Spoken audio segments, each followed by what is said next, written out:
ገንዘብን እኛ የምናስበው እንዴት ነው? ያስፈልጋል። ገንዘብ መሰረታዊ ፍላጎታችንን ለማርካት ያስፈልጋል። ነገር ግን ነፃ የሚሰጡ ስጦታዎች እንደ ህመም ማስታገሻ ነው። ህመም ማስታገሻ ለጊዜው በሽታውን ሊያስታግስ ይችላል፣ ሙሉ በሙሉ ግን አያጠፋውም።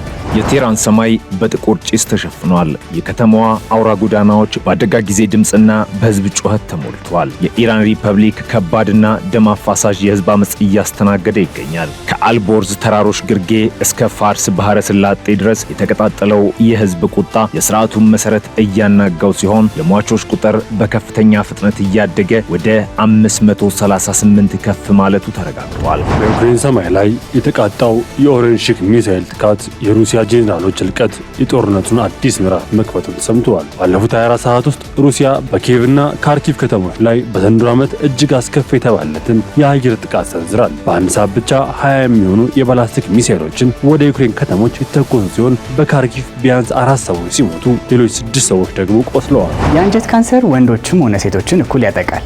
እድሜያቸው በዋናነት ከ45 ዓመት በላይ በሆኑ ሰዎች ላይ ይከሰታል። የአንጀት ካንሰር ቀድሞ ምልክቶች ላያሳይ ይችላል፣ ነገር ግን አንዳንድ ምልክቶች ይኖሩታል።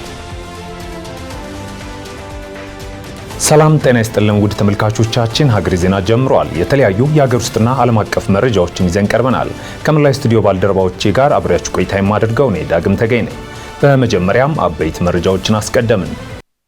ባለፉት 4 ሳምንታት ውስጥ አዲስ በማርበርግ በሽታ የተያዘ ሰው አለመገኘቱ ተነግሯል። ምንም እንኳን አዲስ በበሽታ የተያዘ ሰው ባይኖርም የሚያደርገውን ቅኝት አጠናክሮ መቀጠሉን ያስታወቀው የኢትዮጵያ ሕብረተሰብ ጤና ኢንስቲትዩት የበሽታው ምልክት የታየባቸው ሰዎች ምርመራ እንዲያደርጉ አሳስበዋል። እሱ ባለው ጋሻው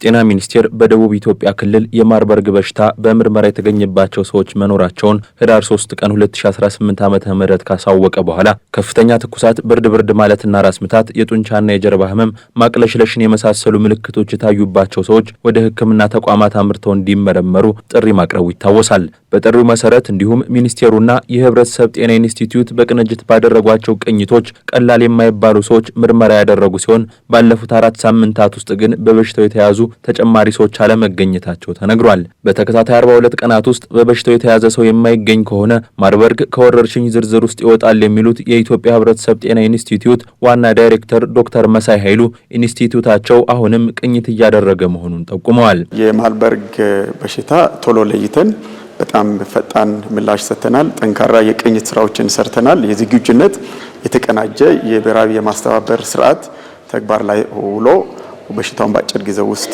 ለመቆጣጠር ከፍተኛ ጥረት ተደርጎ ባለፉት ብዙ ሳምንታት የበሽታው ዜሮ ሪፖርት እየተመዘገበ ያለበት ግን የቅኝት ስራውን አጠናክረን የቀጠልንበት በብሔራዊ ደረጃ እንግዲህ የብሔራዊ ፕሮቶኮሉ በሚያዘውና አጠቃላይ እንደዚህ አይነት አደገኛ ተዋሲያን በሚከሰቱበት ጊዜ ሊደረጉ የሚገቡ የጥንቃቄ እርምጃዎች፣ የቅኝት ስራዎች፣ የላቦራቶሪ ምርመራ ስራዎችና ወረርሽኙን ተቆጣጠርን ብለን እስከምናውጅ ድረስ የምንሰራው ከዛም ባሻገር የምንሰራቸው ስራዎች ተጠናክረው ቀጥለዋል። የምርምር ስራዎች፣ ምንጭን የመለየት ስራ፣ በሽታው እነዚህ የመሳሰሉ በርካታ የምርምር የቅኝት የምላሽ ስራ ማዕቀፎች አሉ።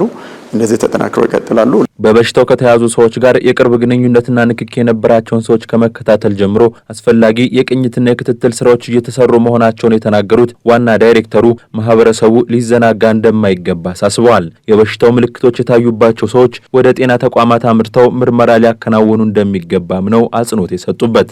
አጠራጣሪ ምልክቶች ሲኖሩ ቶሎ የጤና ባለሙያ ማማከርና ወደ ጤና ተቋማት እንዲሄዱና ምርመራ እንዲያካሂዱ ነው።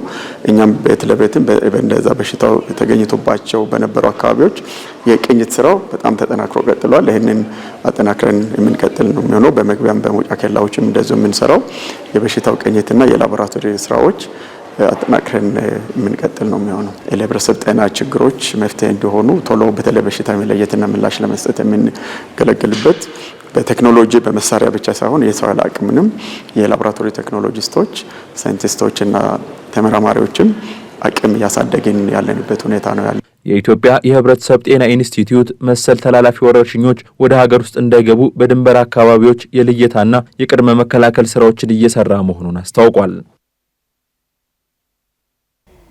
ዜጎችን ለማገዝ በሚል ከሚደረጉት የድጋፍና የእርዳታ ስራዎች መካከል አብዛኛዎቹ ህይወት የሚቀይሩ አይደለም ተባለ።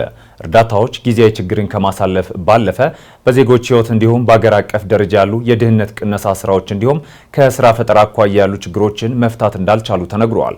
ደምሶሽ ፈራው ተጨማሪ አለው። በኢትዮጵያ ውስጥ በዝቅተኛ የኑሮ ደረጃ ላይ የሚገኙ ዜጎችን ለማገዝ በሚል የሚደረጉት የድጋፍና የእርዳታ ስራዎች የበርካታዎችን ህይወት ማስቀጠል ቢችሉም የዜጎችን ህይወት በማሻሻል ረገድ ክፍተት የሚታይባቸው መሆናቸው ተገልጿል። እንደዚህ አይነት የገንዘብና የአይነት እርዳታዎች ጊዜያዊ ችግርን ከማሳለፍ ባለፈ በዜጎች ህይወት እንዲሁም በአገር አቀፍ ደረጃ ያሉ የድህነት ቅነሳ ስራዎችን እንዲሁም ከስራ ፈጠራ አኳያ ያሉ ችግሮችን መፍታት እንዳልቻሉም በራስ አገዝ ሴቶች ድርጅት የስልጠና ክፍል ኃላፊ ወይዘሮ ኢየሩሳሌም ገብረሰላም ለጣቢያችን ተናግረዋል። ገንዘብን እኛ የምናስበው እንዴት ነው? ያስፈልጋል። ገንዘብ መሰረታዊ ፍላጎታችንን ለማርካት ያስፈልጋል። ነገር ግን ነፃ የሚሰጡ ስጦታዎች እንደ ህመም ማስታገሻ ነው። ህመም ማስታገሻ ለጊዜው በሽታውን ሊያስታግስ ይችላል። ሙሉ በሙሉ ግን አያጠፋውም። የሚሰጥ ገንዘብ ደግሞ ሰዎችን ሙሉ በሙሉ ከድህነት አያወጣም።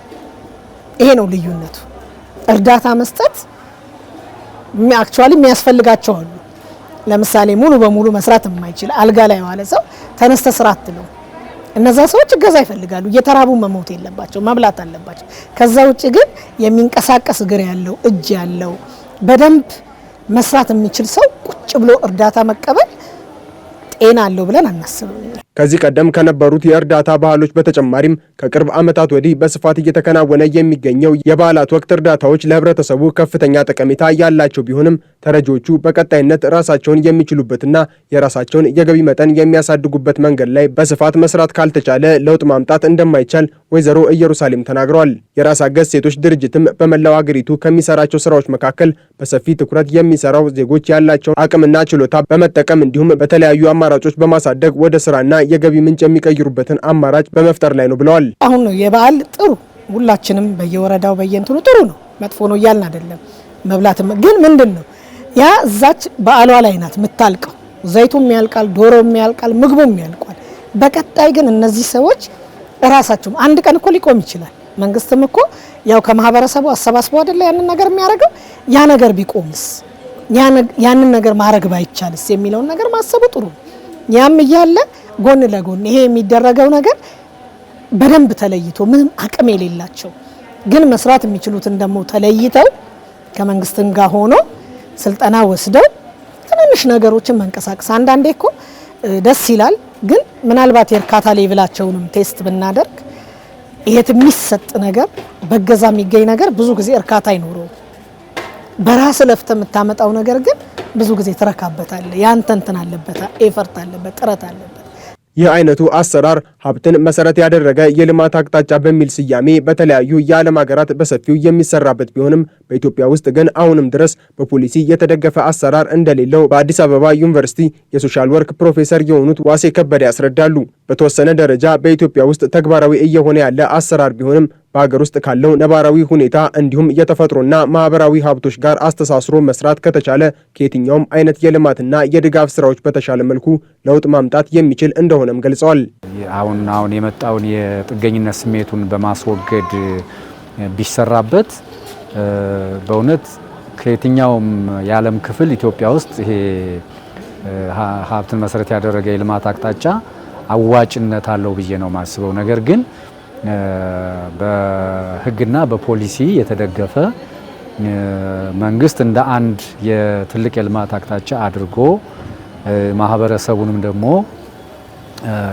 በዚህ ዙሪያ እንዲሰባሰብ አቅሙን እንዲገነባ ተሳታፊም እንዲሆን ቢደረግ ለለውጥ ያለው አስተዋጽኦ እጅግ ከፍተኛ እንደሆነ መገመት ይቻላል። በመንግስት በኩልም ይህን አይነት የድጋፍና የልማት አማራጮች የመጠቀም ልምዶች እየታዩ እንዳሉ የተገለጸ ሲሆን ነገር ግን መሰራት ከሚችለው አኳያ ሲታይ በቂ የሚባል እንዳልሆነ ተነግሯል። በኢራን ሪፐብሊክ የተከሰተው ፖለቲካ አለመረጋጋት ዓለም አቀፍ ትኩረትን ስበዋል። መንግስት በወሰደው የኃይል እርምጃ ከ500 በላይ ዜጎች ህይወታቸው ማለፉን የሰብአዊ መብት ተቋማት አስታውቀዋል። የአገሪቱ የበላይ ጠባቂ አያቶላ ኻሜኒ ለቀውሱ የአሜሪካን አስተዳደር ተጠያቂ ያደረጉ ሲሆን የተቃውሞ መሪዎችም የዶናልድ ትራምፕን ፍላጎት ለማሳካት እየሰሩ ነው ሲሉ ወንጅለዋል። ተጨማሪ አለን። የቴህራን ሰማይ በጥቁር ጭስ ተሸፍኗል። የከተማዋ አውራ ጎዳናዎች በአደጋ ጊዜ ድምፅና በህዝብ ጩኸት ተሞልቷል። የኢራን ሪፐብሊክ ከባድና ደም አፋሳሽ የህዝብ አመፅ እያስተናገደ ይገኛል። ከአልቦርዝ ተራሮች ግርጌ እስከ ፋርስ ባህረ ስላጤ ድረስ የተቀጣጠለው የህዝብ ቁጣ የስርዓቱን መሰረት እያናጋው ሲሆን የሟቾች ቁጥር በከፍተኛ ፍጥነት እያደገ ወደ 538 ከፍ ማለቱ ተረጋግጧል። መንግስት የወሰደው የኃይል እርምጃ መንግስታዊ ሽብር እስኪባል ድረስ የደረሰ ሲሆን ጠቅላይ መሪው አያቶላህ አሊ ኻሜኒ የሰጡት ምላሽ ደግሞ በህዝቡ ላይ የጦርነት አዋጅ እንደ ማውጣት ተቆጥሯል። የኢራን የበላይ ጠባቂ አያቶላህ አሊ ኻሜኒ በቴሌቪዥን መስኮት ብቅ ብለው ያደረጉት ንግግር ሀገሪቱ የገባችበትን የፖለቲካ ቀውስ ጥልቀት የሚያሳይ ነበር። ኻሜኒ በተለመደው የሃይማኖታዊና ፖለቲካዊ ቅይጥ ዲስኩራቸው አደባባይ የወጡትን በሺዎች የሚቆጠሩ ኢራናውያን የውጭ ጠላት ተላላኪዎችና ከዳተኞች ሲሉ ፈርጀዋቸዋል። በተለይም የአሜሪካው ፕሬዝዳንት ዶናልድ ትራምፕ ለተቃውሞው የሰጡትን ድጋፍ ተከትሎ ኻሜኒ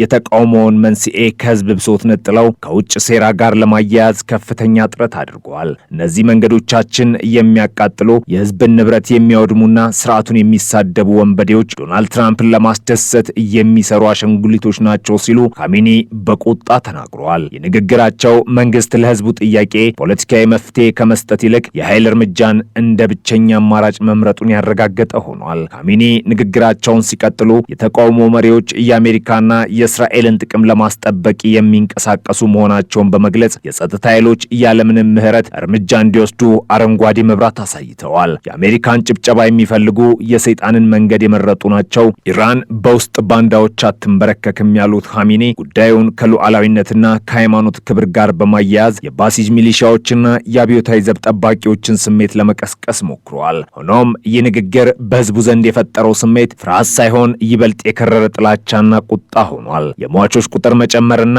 የመሪው ዛቻ ህዝቡን የምትጠብቁት ነገር የለም ወደሚል የጋራ ድምዳሜ አድርሶታል። ይህም ተቃውሞውን ወደ መጨረሻ ፍልሚያም ቀይሮታል። በሌላ በኩል የኢራን መንግስት የመገናኛ ብዙሃንና ስርዓቱን የሚደግፉ ጋዜጠኞች የተቀናጀ የፕሮፓጋንዳ ዘመቻ ከፍተዋል። የአገዛዙ ልሳን የሆኑ ጋዜጠኞችና የፖለቲካ ተንታኞች እየተካሄደ ያለውን ደም አፋሳሽ ግጭት የሲአይኤና የሞሳድ የጋራ ኦፕሬሽን ውጤት አድርገው ያቀረቡት ነው። እንደነዚህ ዘገባዎች ከሆነም አሜሪካና እስራኤል በኢራን ውስጥ የቀለም አብዮት ለማካሄድ ገንዘብና መሳሪያ እያፈሰሱ ነው። አንድ ታዋቂ የኢራን ጋዜጠኛ በሰጠው አስተያየት በጎዳናዎች ላይ የሚፈሰው ደም ተጠያቂዎቹ በዋሽንግተንና በቴል አቪቭ የተቀመጡት የስለላ ጌቶች ናቸው ብለዋል። ወጣቶቻችንን በማታለልና ገንዘብ በመስጠት የገዛ ሀገራቸውን እንዲያወድሙ እያደረገ ነው ሲልም ከሷል። የትርክት መንግስት የራሱን ዜጎች የመግደል ኃላፊነት ላለመውሰድና ዓለም አቀፍ ትኩረትን ለማዛባት የሚጠቀምበት እየተለመደ ስልት ቢሆንም በዚህኛው ዙር ግን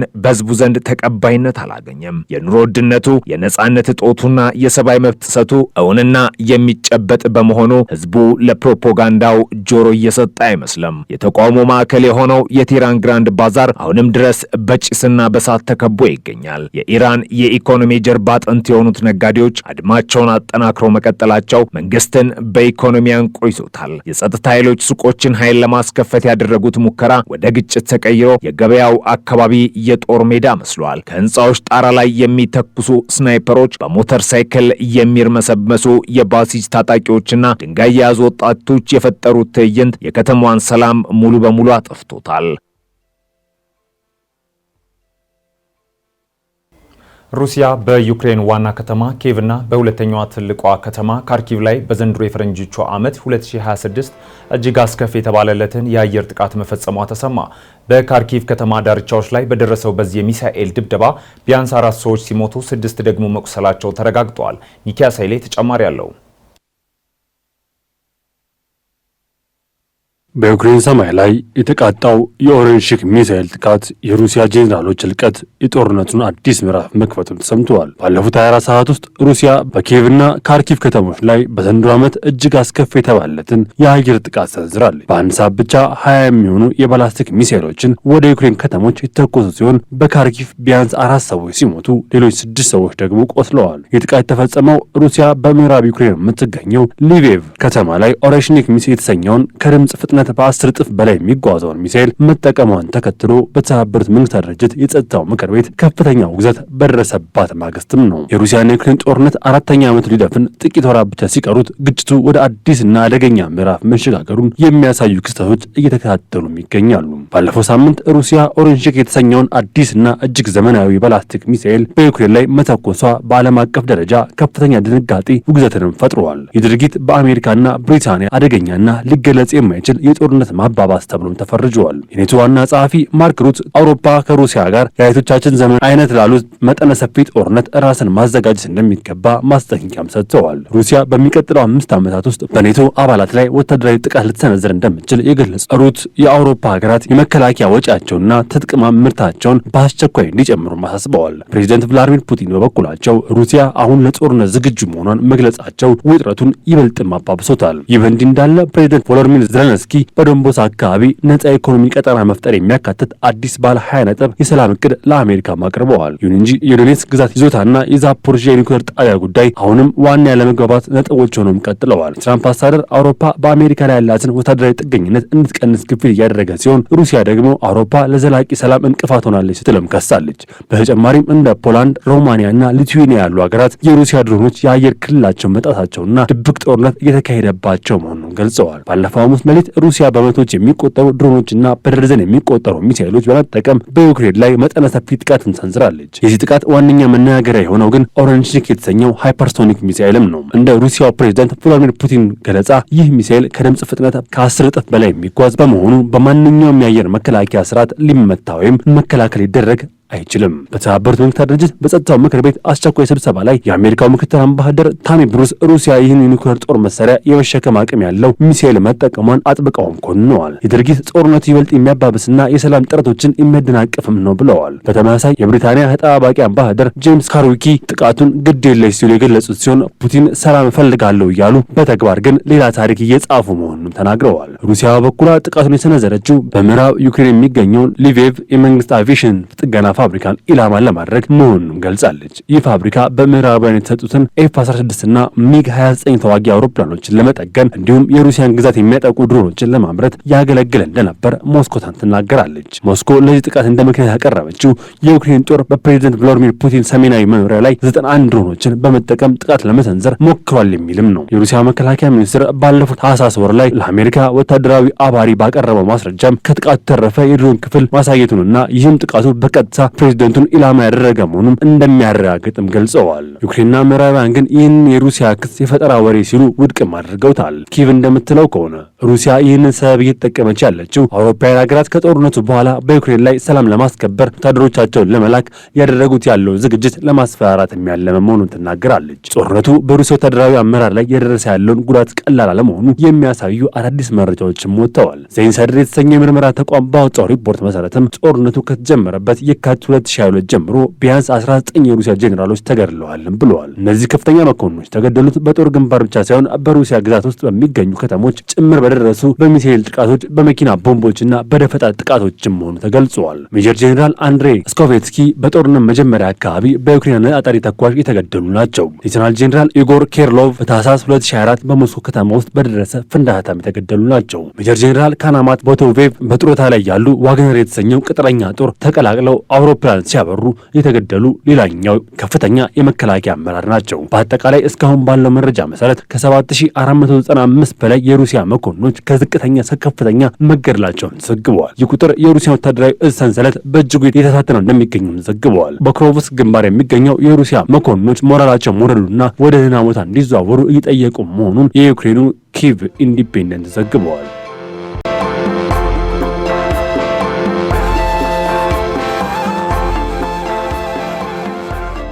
ውድ ተመልካቾቻችን ሀገሬ ዜና እንደቀጠለ ነው። አጫጭር ወዳልናቸው መረጃዎች አለፍን።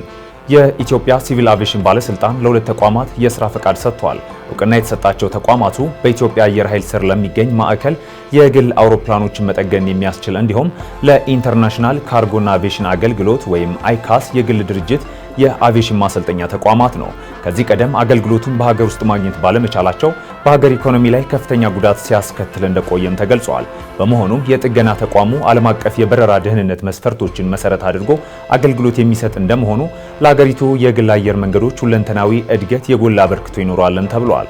የአይካስ አቪዬሽን ማሰልጠኛ ተቋም የአቪዬሽን ማሰልጠኛ መሰረተ ልማቶችን አቅም በማጎልበት የዓለም አቀፉ ሲቪል አቪዬሽን ድርጅት ያስቀመጣቸውን መስፈርቶችና አሰራሮችን መሰረት በማድረግ ፓይለቶችን፣ የጥገና መሐንዲሶችን ጨምሮ በአጠቃላይ የአቪዬሽን ባለሙያዎችን በብዛትና በጥራት ለማፍራት ሀገራዊ አስተዋጽኦ እንደሚኖረውም ተነግሯል።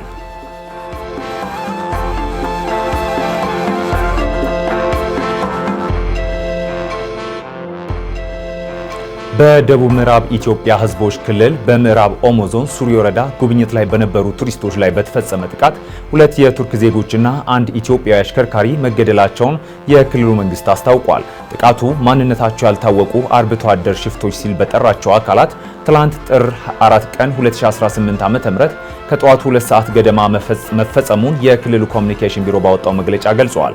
በተፈጸመው ጥቃት የ3 ንጹሃን ሰዎች ሕይወት ማለፉን የገለጸው መግለጫው ድርጊቱ የተፈጸመው ለዝርፊያ ዓላማ እንደሆነም አመላክተዋል። አክሎም ጥቃቱን የፈጸሙትን ግለሰቦች በቁጥጥር ስር ለማዋል የተቀናጀ የጸጥታ ኃይል በማሰማራት ሰፊ የሕግ ማስከበር ዘመቻ መጀመሩንም ገልጸዋል።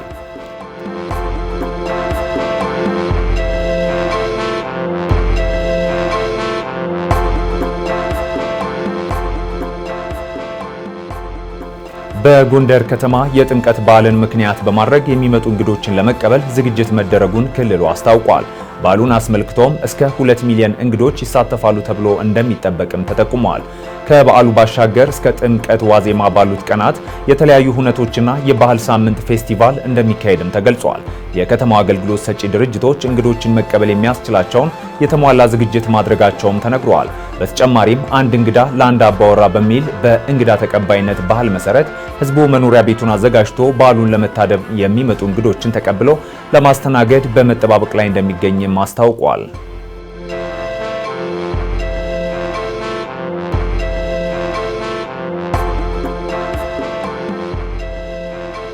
ከሀገር ማዶ ያገኘናቸው መረጃዎች አለፍን።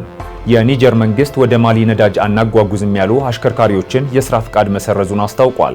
እርምጃው የተወሰደባቸው አሽከርካሪዎቹ በታጣቂዎች ጥቃት ሊፈጸምብን ይችላል በሚል ፍራቻ ነዳጅ ለማድረስ ወደ ማሊ አንጓዝም በማለታቸው መሆኑን ቢቢሲ ዘግቧል።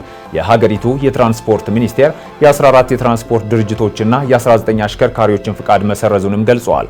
በተጨማሪም ሌላ አንድ የትራንስፖርት ድርጅት ለ1 ዓመት ከስራ መታገዱ የተነገረ ሲሆን የቅጣት እርምጃ የተወሰደባቸው በሙሉ የስራ ሰነዶቻቸውን ለሚኒስትሩ እንዲያስረክቡ መታዘዛቸውም ተዘግቧል። ኒጀርና ማሊ በ6 ወራት ውስጥ የ8 ሚሊዮን ሊትር ነዳጅ ለማቅረብ ስምምነት ማድረጋቸውን የጠቀሰው ዘገባው የኒጀር መንግስት አሽከርካሪዎቹ ነዳጅ ማጓጓዝ አለመፈለጋቸውን ከባድ የህግ መመሪያ ጥሰት መሆኑን ገልጿል። ምንም እንኳን ኒጀር ነዳጅ አምራች ሀገር እንደመሆኗ ለማሊ ድጋፍ እያደረገች ብትሆንም በሁለቱ ሀገራት መካከል ባለው የጉዞ መስመር በታጣቂዎች እጅ ውስጥ ነው ሲልም ዘገባው አስፍሮታል። ከዚህ ቀደምም እነዚህ ታጣቂዎች አሽከርካሪዎችን በማገትና ቦቴዎችን በማቃጠል በማሊ ከፍተኛ የነዳጅ እጥረት እንዲከሰት አድርገዋል እንደነበርም አስታውሰዋል።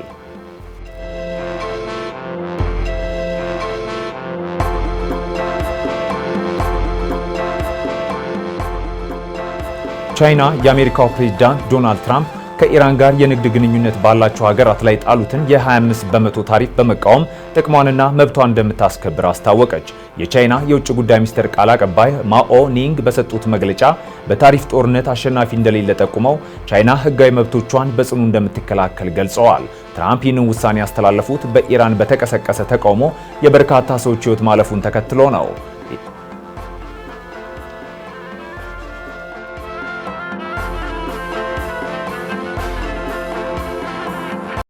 ቻይና የአሜሪካው ፕሬዝዳንት ዶናልድ ትራምፕ ከኢራን ጋር የንግድ ግንኙነት ባላቸው ሀገራት ላይ የጣሉትን የ25 በመቶ ታሪፍ በመቃወም ጥቅሟንና መብቷን እንደምታስከብር አስታወቀች።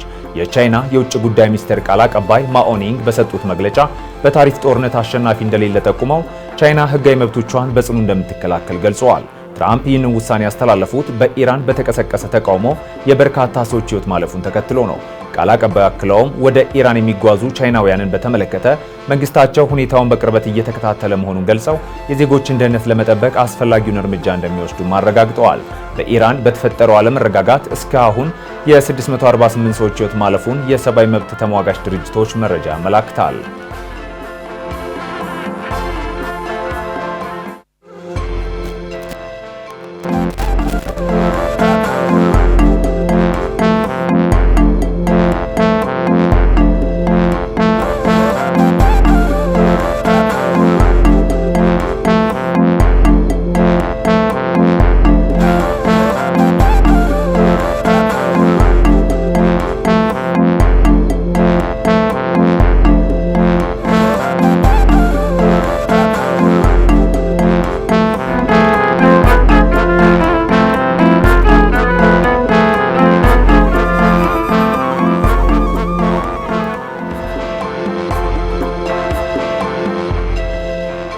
ከአትክልትና ፍራፍሬዎች ይልቅ ስጋን ማዘውተር ለአንጀት ካንሰር ተጋላጭ ሊያደርጉ እንደሚችል የሕክምና ባለሙያዎች ይናገራሉ።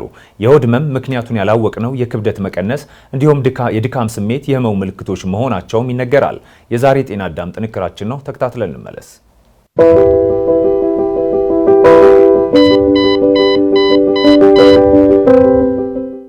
ሰላም። ከአትክልት እንዲሁም ከፍራፍሬዎች ይልቅ ስጋን ማዘውተር ለትልቁ አንጀት ካንሰር ተጋላጭ ሊያደርጎት እንደሚችሉት ያውቃሉ? ዶክተር ቢኒያም ፍስሐ ነኝ። አብራችሁን ቆዩ። የአንጀት ካንሰር ወንዶችም ሆነ ሴቶችን እኩል ያጠቃል።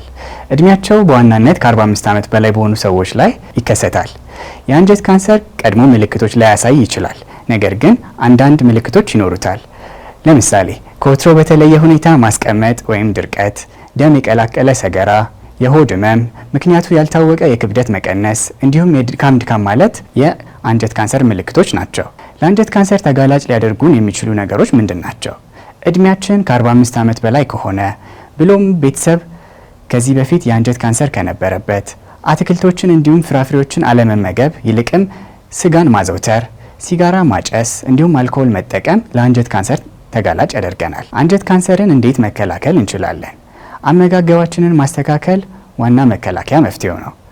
አትክልት እንዲሁም ፍራፍሬዎችን ማዘውተር፣ ሲጋራ የሚያጨሱ ከሆነ እንዲሁም አልኮል የሚጠቀሙ ከሆነ ማቆም፣ በቂ የአካል ብቃት እንቅስቃሴ ማድረግ።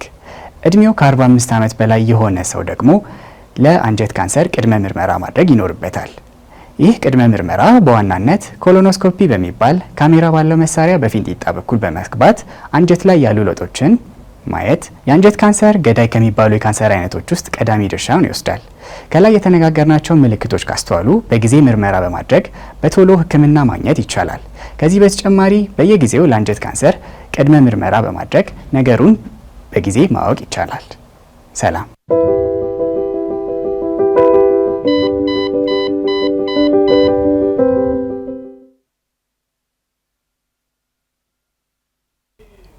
መኪኖች እንደ ሰው ጭንቅላት አላቸው የሚያስብላቸው አንድ ቴክኖሎጂ አላቸው። ይህ ቴክኖሎጂ ሁሉም መኪኖች ላይ ይገኛል። ስለዚህ ቴክኖሎጂ የአውቶሞቲቭ ባለሙያው እንዲያዘጋጅቶልናል።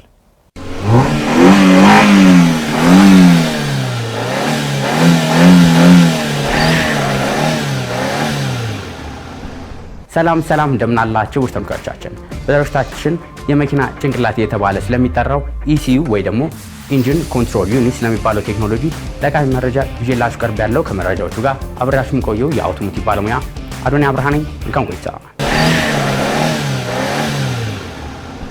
በአዳዲስ መኪኖች ላይ ኢሲዩ እንደ ጭንቅላት ነው። መረጃ ይሰበስባል፣ ትዕዛዝ ይሰጣል፣ እንዲሁም ችግር ሲያጋጥም ያሳውቃል።